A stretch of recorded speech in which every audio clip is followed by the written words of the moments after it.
Hello दोस्तों, स्वागत है आप सभी का मेरे इस यूट्यूब चैनल बिगनर्स फी सूरज में। आज मैं आप लोगों को दोबारा एक न्यूज है जो खास तौर पे काफी ज्यादा ट्रेंडिंग में चल रहा है आजकल। वो रिलेटेड है बिहार स्टेट से, जहां पर 7th फेज का जो टीचर बहाली रिक्रूटमेंट है इस बार देखने को आप लोगों को मिलेगा। दोस्तों तो आज हम लोग 4 टॉपिक पे बात करेंगे, जिसमें हमारा सिलेबस के बारे में, एग्जाम पैटर्न, नेगेटिव मार्किंग है या नहीं है, उसके बाद हम टोटल मार्क्स के बारे में बात करेंगे कि आखिर इनमें कौन कौन सी चीजें चेंजेस है और कौन कौन सी चीजें होने की प्रोबेबिलिटी है, चांसेस है। तो यहाँ पर हम लोग खास तौर पे प्राइमरी और सेकेंडरी के बारे में बात करेंगे। दोस्तों तो सबसे पहला जो हमारा 7th फेज रिक्रूटमेंट टीचर बहाली ऑफ बिहार के बारे में बात करते हैं, उसमें सबसे पहला जो पैटर्न आता है आपका वो है मुद्दा बन रहा है, जो अभी खास तौर पर हर एक लोग अलग अलग प्रकार की चीजें आपको बता रहे हैं। तो यहाँ पर जो एक्यूरेट की बात करते हैं उसमें लगभग थोड़ा बहुत अंतर हो सकता है, अदरवाइज आपको वही चीजें देखने को मिलेंगी जो हम यहाँ पर क्या करेंगे, डिस्कस करेंगे। तो सबसे पहला हम सिलेबस की बात करते हैं।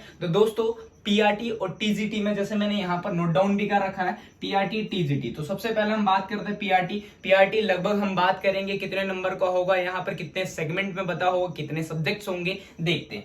सीडीपी चाइल्ड डेवलपमेंट पेडागोजी की बात करते हैं। लैंग्वेज हमारे पास 2 होती है, हिंदी और इंग्लिश की बात करते हैं। उसके बाद ईवीएस एनवायरमेंटल साइंस की बात करते हैं, मैथमेटिक्स, रीजनिंग, जीके, जीएस। अब ये जीके जीएस में करंट अफेयर्स की भी बात करेंगे, प्लस आप बात करते हैं बिहार स्पेशल, क्योंकि बिहार की टीचर वैकेंसी है। तो यहाँ पर कहीं ना कहीं बिहार से रिलेटेड जो भी इंपॉर्टेंट क्वेश्चंस होंगे, जो बिहार से रिलेटेड होंगे, वो आपसे और डेफिनेटली पूछा जाएगा। अब यहाँ पर सवाल आता है कि यहाँ पर इतने सारे सब्जेक्ट्स हो गए, इतने सारे जो सेगमेंट हो गए, अब ये कितने कितने नंबर का बनेगा। तो लगभग 20-20 की बात करते हैं दोस्तों।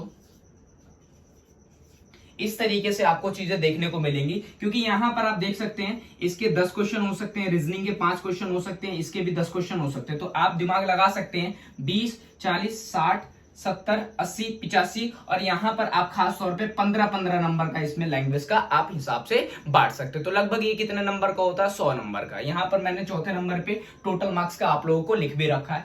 उसके बाद हम लोग बात करते हैं यहां पर आखिर कौन कौन से ऐसे सब्जेक्ट है जो आपको काफी ज्यादा हेल्पफुल होंगी, जो आपने सीटेट में भी पढ़ा होगा। ईवीएस, सीडीपी और लैंग्वेज, हिंदी की बात करते हैं और इंग्लिश की बात करते हैं। जो हमने सीटेट में पढ़ा वही चीजें हमें यहां पर देखने को मिलेंगी, बस एड ऑन क्या चीजें हो रही हैं, जीके जीएस की बात करते हैं, जो कि सीटेट से बिल्कुल अलग है। बस यहां पर बिहार स्पेशल आपको क्या करना पड़ेगा, प्रिपेयर करना पड़ेगा।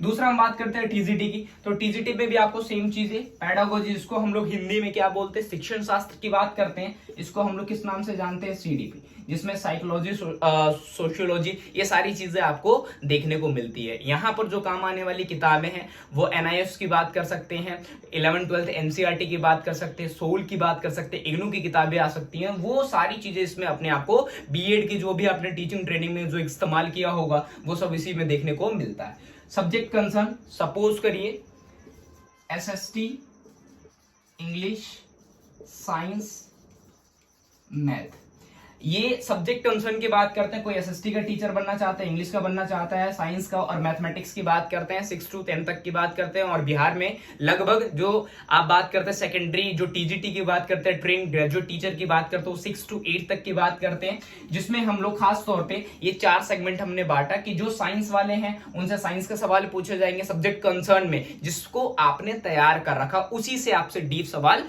पूछा जाएगा। दूसरा क्या है, लैंग्वेज आपका मस्ट है, वो देखने को मिलेगा आपको, चाहे पेपर 1 हो चाहे पेपर 2 की बात करते हैं, जिसको हम लोग पीआरटी और टीजीटी के नाम से जानते हैं। और यहां पर जो भर के सवाल पूछा जाएगा वो पूछा जाएगा Bihar special, GK current affairs की बात करते हैं, जिसको हम लोग क्या बोलते हैं, समसामयिक घटनाओं के नाम से जानते हैं। तो दोस्तों यहां पर हमने क्या बात करी, सिलेबस के बारे में, पीआरटी और टीजीटी। दूसरा हम एग्जाम पैटर्न की बात करते हो, तो एग्जाम पैटर्न खास तौर पर आपको कितने नंबर का देखने को मिलता है, 100 मार्क्स की बात करते हैं, जो यहाँ पर मैंने लिखा भी हुआ है। नेगेटिव मार्किंग होगी दोस्तों, 1-2 दिन पहले का ही न्यूज है, जो बिहार की न्यूज आप बात करते हैं, लोकल न्यूज, वहां पर बीपीएससी के द्वारा एक बात कही गई कि यहां पर नेगेटिव मार्किंग आपको देखने को नहीं मिलती। क्यों नहीं मिलेगी, कि ये कहीं ना कहीं हम सबके लिए खुशखबरी है। क्यों, क्योंकि यहां पर अगर नेगेटिव मार्किंग नहीं है तो आप क्या कर सकते हैं, एट द एंड जो आपको सवाल नहीं आता आप उसमें अपने आप को क्या कर सकते हैं, एक तरीके से आप बोल सकते हैं कि प्रेफर कर सकते हैं, क्वेश्चन नहीं भी आता तो लेकिन अगर नेगेटिव मार्किंग होती है तो नॉर्मली 0.25 की, अगर 4 आप सही करते हैं, आप बात करते हैं तो कोई दिक्कत नहीं, लेकिन अगर 4 आपने गलत कर दिया तो आपका एक वाला जो सही है वो क्या हो जाएगा, ऑटोमेटिक कट आउट हो जाएगा। वो वाली बातें आपको ध्यान में रखनी है। तो यहाँ पर नेगेटिव मार्किंग देखने को नहीं मिलेगी। एग्जाम पैटर्न आपको 100 नंबर का सीक्वेंस में सब्जेक्ट बांट दिए गए दोस्तों। तो ये वीडियो अगर आपको हेल्पफुल लगे तो लाइक, सब्सक्राइब, कमेंट करना ना भूले। So thank you very much.